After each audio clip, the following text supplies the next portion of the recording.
Hi, welcome to the part where the model actually meets the real world. It's time for deployment. You click the Deployment tab. Time for a new deployment. Experiment 1, the best epoch. It could just be Experiment 1. Deploy. Great. So I have my deployment, which is basically an API endpoint. This is the name of my feature. This is what it is expecting. It's expecting a text out of maximum 20 words. And that will be named as consumer complaint narrative, and it will sort of respond with a product, which will be 1 out of 9 categories. So basically, here you see what you need is either curl or JSON. You could download the API space, or you can get some help here.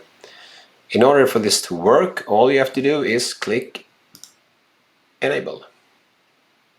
It's now open for anybody with the right URL and the right token can infer this model just by sending a text, and that is named consumer complaint narrative, and then get back a response. We included a test deployment like this. So basically what you could do here is you could tell let's have a they keep calling me all the time asking for money.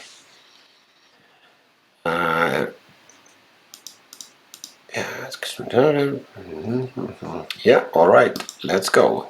And the first time we do this, we sort of have to wake the model up a bit and take some extra seconds, but just be patient. All right, there we go. Debt collection. Now that we did this the first time, we could easily do it again. We could say that my credit card doesn't work.